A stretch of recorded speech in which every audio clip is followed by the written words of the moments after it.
ini tim Kominfo kembali memfasilitasi kita dalam pertemuan video conference untuk menyampaikan situasi terkait upaya tim gugus tugas percepatan pengendalian COVID-19 Kabupaten Mimika. Saya berharap tim pers yang sampai hari ini masih bersama-sama dengan kami, kita semua dalam keadaan sehat. Dan pada malam hari ini kami ingin menyampaikan perkembangan kasus COVID-19 di Kabupaten Mimika. Yang pertama adalah berdasarkan laporan hasil dari Litbangkes Papua pada hari kemarin tanggal 18 Mei tahun 2020 dari 40 spesimen yang dirujuk oleh RSUD Mimika. Laporan yang kami terima bahwa 40 spesimen ini semuanya dinyatakan negatif.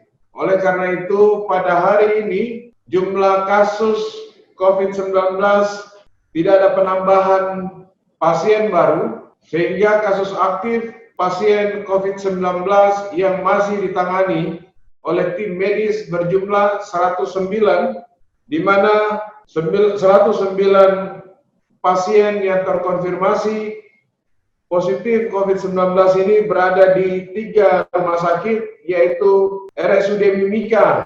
Tim medis sedang menangani 32 kasus, Rumah Sakit Mitra Masyarakat, tim medis sedang menangani 3 kasus, dan di Rumah Sakit Tembagapura, tim medis sedang menangani 74 kasus. Di hari ini juga perlu kami laporkan bahwa berdasarkan laporan dari tim medis di 3 rumah sakit ini, belum ada pasien baru yang dinyatakan sembuh dari COVID-19. Demikian pula di hari ini kita bersyukur bahwa tidak ada pasien yang sedang ditangani oleh tim medis yang dilaporkan meninggal dunia. Dan kami berharap dukungan seluruh warga masyarakat Kabupaten Mimika kepada tim medis dan juga pasien yang sedang dirawat ini semua bisa berjalan dengan baik proses perawatannya dan pada akhirnya bisa sembuh dalam waktu yang tidak terlalu lama. Tim pers pada hari ini juga perlu kami sampaikan khusus untuk pasien dalam pasien dalam pengawasan ditemukan ada 5 pasien dalam pengawasan baru atau PDP baru sebanyak 5 orang. Dari Rumah Sakit Tembagapura ada 1 orang dan Rumah Sakit Mitra Masyarakat melaporkan ada 4 PDP baru. Sehingga secara keseluruhan jumlah PDP di Kabupaten Mimika hari ini berjumlah sebanyak 124 orang. Dan perlu kami sampaikan bahwa di hari ini tidak ada PDP yang dinyatakan selesai dalam masa pemantauan. Selanjutnya untuk jumlah orang dalam pemantauan atau yang disingkat dengan ODP, bertambah 7 orang ODP baru dari Rumah Sakit Mitra Masyarakat berjumlah 1 orang, dan Puskesmas Pasar Sentral melaporkan menemukan ODP baru sebanyak 6 orang. Sehingga secara kumulatif jumlah ODP sampai malam hari ini sebanyak 467 orang. Selain ODP, kami perlu melaporkan jumlah orang tanpa gejala atau yang disingkat dengan OTG. Di hari ini terdapat 8 OTG baru dari Rumah Sakit Tembagapura sebanyak 1 orang dan dari Puskesmas Pasar Sentral sebanyak 7 orang. Sehingga jumlah OTG di Kabupaten Mimika sebanyak 808 orang. Tim pers dan rekan-rekan sekalian, pada kesempatan ini kami juga ingin menyampaikan bahwa menindaklanjuti surat dari Vice Presiden Hubungan Pemerintahan Papua PT Freeport Indonesia, yaitu dengan memberikan kesempatan kepada pemerintah Kabupaten Mimika melalui fasilitas kesehatan rumah sakit rujukan yang menangani COVID-19 maupun fasilitas kesehatan swasta yang adalah rumah sakit layanan satelit untuk pasien COVID-19 di Kabupaten Mimika. Mulai hari Kamis tanggal 21 Mei tahun 2020, spesimen dari pasien yang diduga terinfeksi COVID-19 akan dirujuk ke klinik Kuala Kencana. Kami ulangi lagi, mulai hari Kamis tanggal 21 Mei tahun 2020, spesimen swab atau usap tenggorokan ini akan dirujuk di klinik Kuala Kencana. Dan pada hari Kamis tanggal 21 Mei juga tim teknisi yang akan men-setting mesin PCR yang ada di RSUD Mimika akan mulai tiba, sehingga kita akan berharap paling lambat hari Senin minggu depan pemeriksaan swab tenggorokan untuk mengidentifikasi seorang pasien yang terinfeksi COVID-19 akan mulai dilaksanakan di RSUD Mimika. Tentu saja ini adalah salah satu kemajuan dalam bidang kesehatan untuk bagaimana melakukan tata laksana, mulai mendeteksi, kemudian melakukan pemeriksaan atau testing, dan yang kita harapkan setelah diperiksa atau setelah melakukan testing maka bisa diobati atau treatment. Dan kemudian selanjutnya adalah isolasi dan tracing. Perlu kami tegaskan bahwa kami akan mendahulukan untuk rujukan spesimen ke klinik Kuala Kencana adalah pasien-pasien yang ditetapkan statusnya sebagai PDP atau pasien dalam pengawasan.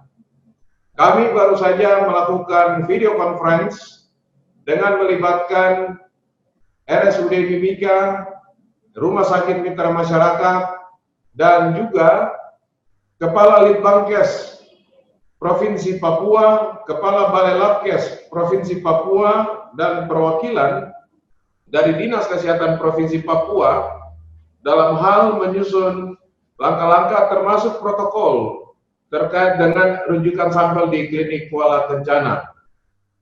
Dan saya pikir pada kesempatan ini kami mewakili tim gugus tugas percepatan pengendalian COVID-19 Kabupaten Mimika menyampaikan banyak terima kasih kepada manajemen PT Freeport Indonesia yang sudah boleh bekerja sama dan sudah boleh memainkan peran sebagai bagian daripada tim gugus percepatan pengendalian COVID-19 di Kabupaten Mimika, yang mana sudah boleh memposisikan diri sebagai salah satu laboratorium rujukan bukan hanya di Kabupaten Mimika tetapi juga di Provinsi Papua.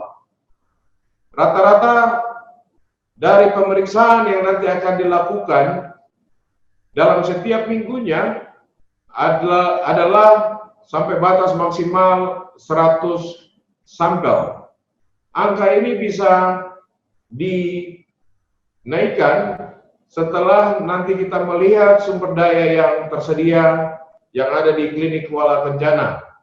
Oleh karena itu, peran masyarakat, dukungan semua pihak agar di minggu depan, baik itu RSUD Mimika maupun klinik Kuala Kencana, dalam rangka penegakan diagnosa melalui pemeriksaan real-time PCR, ini bisa dilakukan di Kabupaten Mimika secara mandiri. Yang ketiga, informasi yang perlu kami sampaikan pada kesempatan yang baik ini sebagaimana sosialisasi oleh tim gugus tugas percepatan pengendalian COVID-19 di Kabupaten Mimika terkait dengan pembatasan sosial skala meluas yang akan dimulai pada tanggal 21 Mei tahun 2020, kami mohon kerjasama yang baik dari seluruh masyarakat dan semua komponen yang ada di Kabupaten Mimika. Karena kerjasama ini tentu saja bisa membawa Mimika untuk cepat menyelesaikan masalah COVID-19 di Kabupaten Mimika. Kalau kita lihat dalam 1 minggu terakhir ini, dari sejumlah spesimen yang dirujuk ke Badan Penelitian dan Pengembangan Kesehatan Provinsi Papua dari RSUD Mimika, hampir sebagian besar dilaporkan hasilnya negatif. Kita pikir ini adalah salah satu langkah maju. Kita pikir ini merupakan suatu kerjasama yang baik antara masyarakat dan juga tim gugus tugas percepatan pengendalian COVID-19 di Kabupaten Mimika. Oleh karena itu, agar supaya kita tetap bisa melakukan aktivitas meskipun dengan cara-cara yang baru atau new normally, maka pergerakan kita, penduduk di kota Timika, ini harus bisa diatur. Saya sangat yakin dan saya sangat percaya bahwa masyarakat di Kabupaten Mimika ini sangat bijaksana.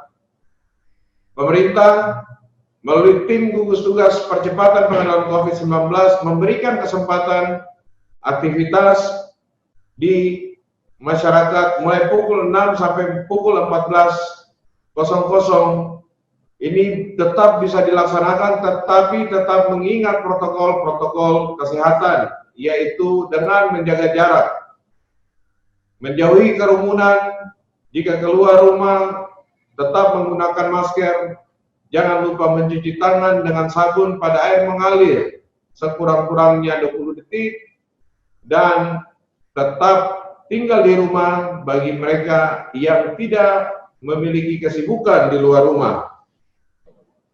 Yang terakhir, kami juga mau sampaikan bahwa sampai hari ini atau sampai malam ini, jumlah orang yang diisolasi di shelter, dalam hal ini di Wisma Atlet maupun di MSC,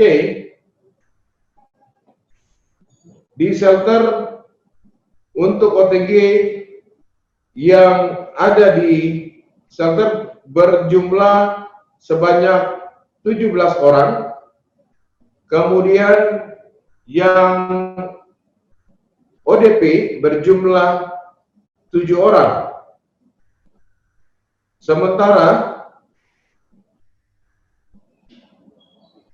untuk pasien COVID-19 dengan gejala ringan berjumlah 12 orang. Ini artinya bahwa ada kemajuan pelayanan di shelter untuk pasien COVID-19 maupun orang-orang yang ditetapkan statusnya baik sebagai ODP maupun PDP. Sampai sore hari ini, khusus untuk di Mimika Sport Center atau MSC, ini sudah memulangkan sejumlah orang, sehingga jumlah orang yang diisolasi saat ini adalah hanya di Wisma Atlet. Kami pikir lambat laun upaya percepatan pengendalian COVID-19 di Kabupaten Mimika ini sudah mulai terlihat hasilnya. Jika kita melihat antara di wilayah Tembagapura maupun di wilayah Timika, jika kita bisa mengendalikan penyebaran COVID-19 ini di kota Timika, maka dengan sendirinya juga pengendalian COVID-19 di wilayah Tembagapura ini pun akan bisa cepat selesai. Kami pikir itu laporan situasi COVID-19 di Kabupaten Mimika untuk hari ini. Jadi jumlah orang yang sudah mengikuti tes cepat antibodi itu sudah mencapai hampir 900 orang dengan jumlah kasus positif secara keseluruhan 700 orang. Tetapi dari jumlah tersebut sudah banyak yang melakukan isolasi mandiri, kemudian sesuai dengan protokol kami pada hari ke-10 dan hari ke-14 dites kembali dengan tes cepat atau rapid test, dinyatakan sembuh, maka kami menyatakan mereka adalah sehat dan melanjutkan isolasi mandiri di rumah untuk 14 hari. Kenapa demikian? Karena saya pikir secara nasional untuk pemeriksaan real time PCR itu masih sangat terbatas. Sehingga bagaimana upaya percepatan ini tetap harus dilakukan. Demikian pula tujuan rapid test adalah untuk selain menjaring kasus, tapi juga untuk melakukan isolasi terhadap mereka yang terdeteksi antibodinya positif atau yang sering disebut reaktif. Nah, ini juga supaya bisa kami pantau selama 14 hari dan juga bisa dinyatakan statusnya.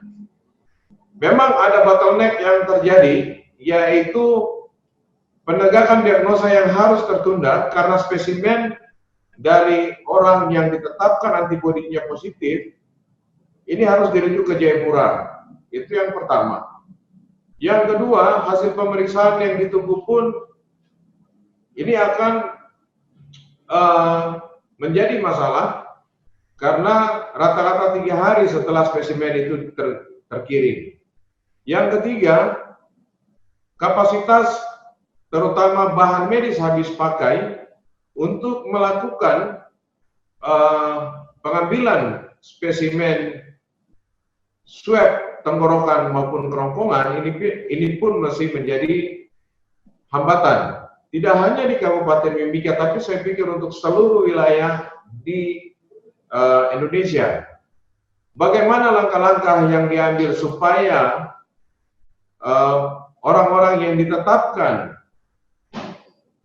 mereka harus isolasi sesuai dengan hasil rapid test atau tes cepat antibodi ini bisa dinyatakan sehat, maka kami melakukan pemantauan dan kemudian pada hari ke-10 itu dilakukan tes ulangan dan hari ke-14. Jika negatif maka dinyatakan sehat. Jika masih positif maka kami akan meminta untuk melakukan isolasi dan merujuk untuk dilakukan usap tenggorokan atau swab dan setelah itu spesimennya dirujuk. Data kami menunjukkan bahwa hampir sebagian besar dari mereka yang memiliki kontak erat dekat atau kontak erat risiko tinggi dengan pasien yang terkonfirmasi positif COVID-19 melalui pemeriksaan real time PCR di Kabupaten Mimika rata-rata pada angka 1,92%. Kalau di Rumah Sakit Tembagapura rata-rata ada di angka 1%. Secara nasional ini ada di angka 3%. Ini menunjukkan bahwa kita sudah bisa memprediksikan dari sejumlah rapid test kalau dirujuk atau kalau dilanjutkan pemeriksaannya dengan swab, maka sekitar 2-3% akan positif. Nah, bagaimana hubungannya dengan kesiapan rumah-rumah sakit rujukan? Saya pikir sampai hari ini kesiapan dari rumah sakit rujukan RSUD Mimika maupun rumah-rumah sakit satelit seperti RSMM dan Rumah Sakit Tembagapura dengan sarana prasarana yang tersedia ini sangat siap untuk menghadapi jika ada pasien-pasien yang memang harus dirawat dan membutuhkan ruang isolasi yang ada di rumah sakit. Kemudian yang kedua terkait dengan PDP. PDP ini ditetapkan sebenarnya sesuai protokol dari Kemenkes jika mereka yang memiliki riwayat demam atau sedang demam dengan suhu lebih atau sama dengan 38 derajat Celcius, mengalami batuk, pilek, dan sesak napas, dan betul-betul diyakini tidak ada penyebab lain dan memiliki kontak erat dengan pasien COVID-19 terkonfirmasi positif, maka dinyatakan sebagai PDP. Namun untuk wilayah Timika secara khusus karena wilayah ini sudah dinyatakan transmisi lokal, maka dalam rangka untuk penjaringan kasus, orang-orang atau pasien yang ditemukan di fasilitas kesehatan, baik puskesmas, klinik maupun rumah sakit, jika menunjukkan riwayat sebagaimana tadi sudah saya sebutkan, akan ditetapkan sebagai PDP. Meskipun belum tentu setelah dikonfirmasi dengan real time PCR itu negatif. Sekali lagi, Timika ini sangat rawan dengan malaria. Timika adalah daerah endemis dengan TB atau tuberkulosis, dan terutama tuberkulosis yang resisten terhadap obat. Sehingga kita jangan berpatokan bahwa PDP yang meninggal ini memiliki hubungan dengan COVID. Tetapi dalam hal penjaringan kasus, ini sangat membantu tenaga medis untuk bagaimana melakukan tata laksana penjaringan kasus dengan baik. Kemudian jika misalnya pasien tidak meninggal, akan dilakukan pemeriksaan swab, dan akan mudah untuk dilakukan tracing jika pasien tersebut dinyatakan positif. Saya pikir COVID-19 ini memiliki hubungan karakteristik kasus dengan penduduk dan juga pola aktivitas kehidupan sehari-hari penduduk. Saya belum berani mengklaim bahwa masalah COVID-19 akan ending di Timika dalam jangka waktu dekat. Oleh karena sebenarnya hasil yang negatif PCR ini adalah bukan kontak erat resiko tinggi dengan kasus. Ini adalah mereka yang ditangkap secara massal, yang diperiksa secara massal, kemudian misalnya tenaga kesehatan, ataupun kemarin kita lihat petugas-petugas yang bertugas di jalan untuk mengatur lalu lintas. Ini betul-betul bukan bagian dari kontak erat resiko tinggi dengan kasus. Sehingga jika ini kalau negatif, memang ini akan bermanfaat untuk kita. Karena tadi yang saya bilang angka 1,92% atau 2% yang kontak erat resiko tinggi dengan kasus, ini masih ada di Kabupaten Mimika sebenarnya. Kita menghitung rata-rata kalau kita menghitung 2% dari populasi penduduk, itu sebenarnya kemungkinan kasus ini di Kabupaten Mimika. Hanya saja untuk mendeteksi lebih awal dengan real time PCR ini belum tersedia. Nanti kita lihat gambaran ini sesungguhnya waktu pemeriksaan PCR sudah tersedia baik di RSUD Mimika maupun di Rumah Sakit Tembagapura. Karena memang ada faktor keterlambatan atau delay time dari kasus itu ditemukan sampai didiagnosa dan kemudian di-treat atau diobati. Nah, sehingga ini hasil PCR yang negatif ini kita belum bisa jadikan sebagai salah satu patokan bahwa COVID-19 di Kabupaten Mimika atau di kota Timika akan cepat selesai. Kita ingat bahwa Tembagapura masih jumlah kasus hampir setiap kali pemeriksaan itu rata-rata taruhlah dalam 1 minggu terakhir di atas angka 5. Ini memberikan sinyalemen buat kita bahwa di Kabupaten Mimika kita tidak bisa mengabaikan situasi COVID-19 yang ada di wilayah Tembagapura. Seperti itu. Dan untuk menyelesaikan ini, kita tidak bisa menyelesaikan secara sendiri-sendiri. Timika menyelesaikan sendiri, Tembagapura sendiri, tidak bisa. Harus kita betul-betul menyelesaikan secara bersama-sama. Oleh karena itu, saya pikir progres dari tim gugus tugas ini yang melibatkan tidak hanya unsur pemerintah, tapi juga unsur dari pihak manajemen PT Freeport, kemudian ada tim gugus pengawas dalam hal ini para anggota legislatif, ini sudah sangat solid sekali. Belakangan ini kita lihat TNI dan Polri bersama-sama dengan Satuan Polisi Pamung Praja, Disub, ini tim yang sangat solid. Oke, ada kerikil-kerikil atau ada kendala-kendala kecil, itu secara teknis. Tapi gambaran besarnya adalah bagaimana kasus ini sudah bisa dikendalikan. Intinya itu, kasus ini bisa dikendalikan. Bisa dilihat polanya seperti apa di Kabupaten Mika. Itu yang pertama. Yang kedua, masalah new normal. Kita harus berhadapan dengan norma-norma yang baru, yang tidak biasanya. Ini memang kita harus keluar dari zona nyaman kita.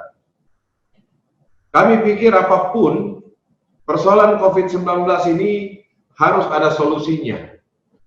Solusinya adalah bagaimana kebangkitan ekonomi rakyat ini harus bisa teratasi, bisa kembali pulih. Nah, untuk mengembalikan semangat ini, maka masyarakat diminta untuk tetap tinggal di rumah dalam jangka waktu hanya 2 minggu kok. Supaya setelah itu kita bisa melakukan rekonstruksi seluruh kegiatan-kegiatan yang ada di Kota Timika ini. Entah nanti kalau pelaku perjalanan dari Jakarta atau dari Timika ke Jakarta, saya pikir gambaran PSBB di Jakarta dan beberapa kota yang ada di Jawa itu merupakan gambaran bahwa kita tidak bisa stuck dalam situasi ini. Kami berpikir bahwa ada bonus di Kota Timika atau di Kabupaten Mimika, yaitu bonus angka usia produktif yang lebih tinggi dibandingkan angka penduduk yang berusia di atas 65 tahun. Inilah sebenarnya salah satu karakteristik dan peluang untuk bisa merekonstruksi bagaimana setelah hampir 3 bulan aktivitas di Kabupaten Mika ini masyarakat merasa terkekang, masyarakat merasa ini tidak bisa seleluasa situasi-situasi sebelum COVID. Toh kalau sekarang hari ini kita mulai dengan gaya hidup kita dengan mencuci tangan, sebenarnya ini pesan promosi kesehatan tahun 70 sebelum puskesmas itu ada. Kalau memang harus menggunakan masker, sebenarnya ini pesan kesehatan di tahun era 60, di mana orang yang sakit atau orang yang batuk itu tidak boleh sebenarnya melakukan aktivitas di tengah-tengah kerumunan orang sehat. Sama juga dengan penyakit campak. Nah, situasi hari ini masing-masing kita memang harus memberikan keputusan kepada diri sendiri bagaimana dia punya hak untuk hidup, hak untuk melindungi diri sendiri supaya tidak sakit. Dan saya pikir ini bukan hal yang baru, ini hal lama, hanya saja pemberlakuannya kita harus terbiasa di situasi saat ini.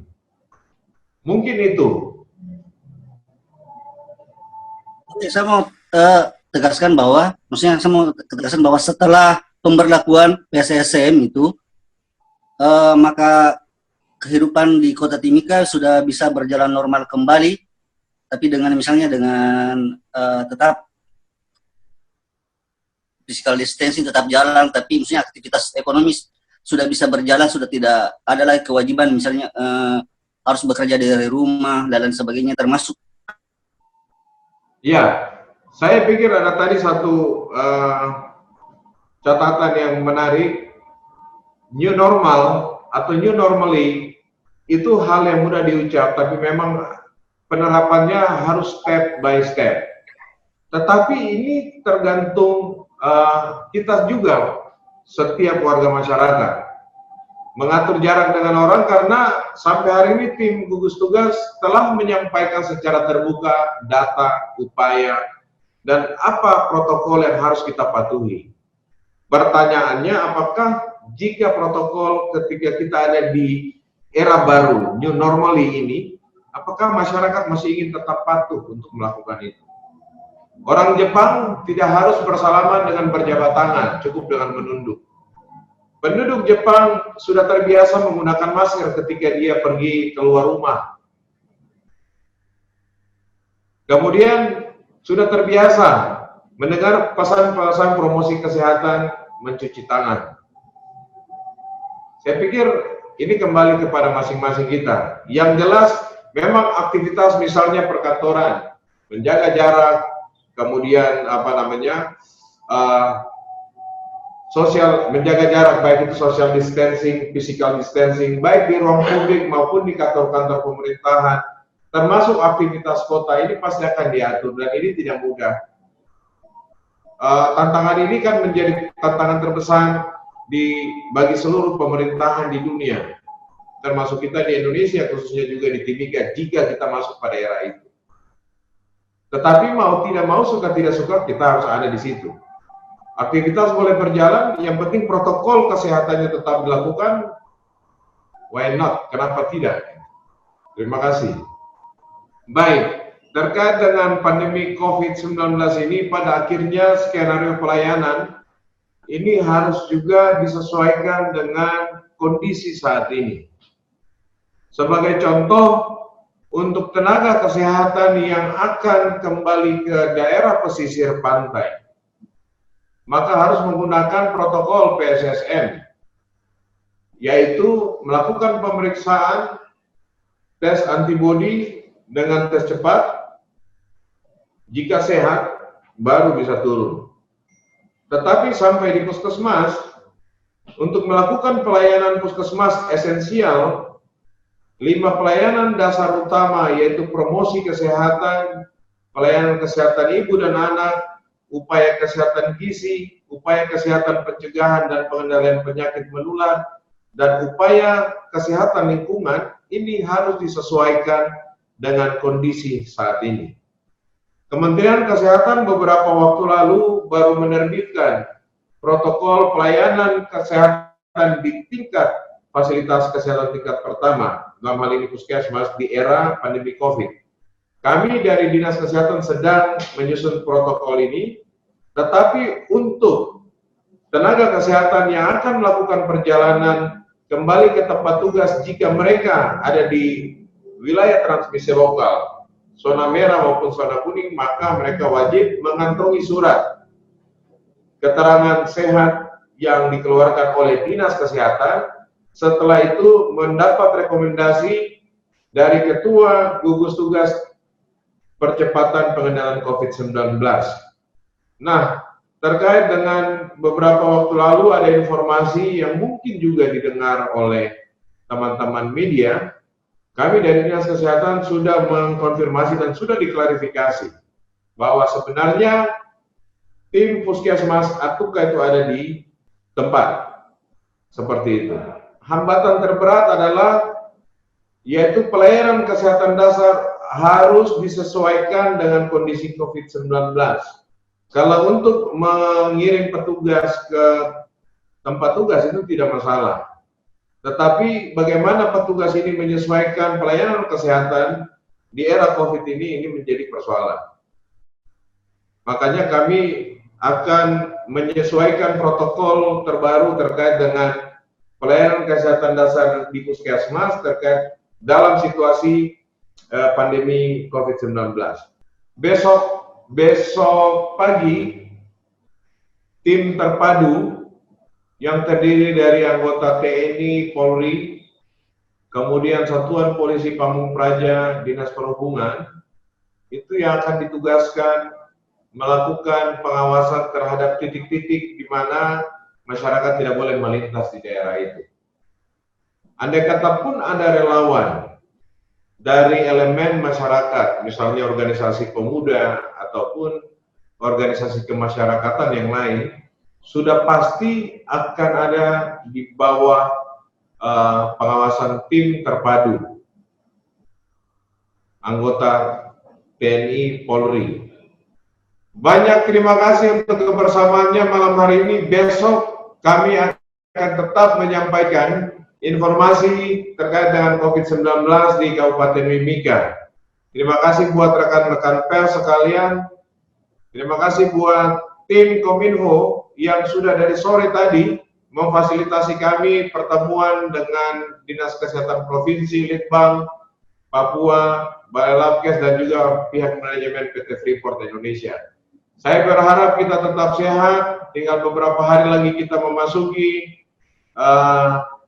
Hari Raya Idul Fitri. Saya sangat berharap tim pers tetap menyuarakan informasi yang objektif, kemudian tetap bisa membuat situasi yang nyaman di Kota Timika ini dengan pemberitaan yang objektif, independen, tetapi juga berwibawa serta santun.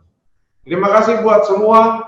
Selamat malam, Tuhan memberkati kita. Assalamualaikum warahmatullahi wabarakatuh.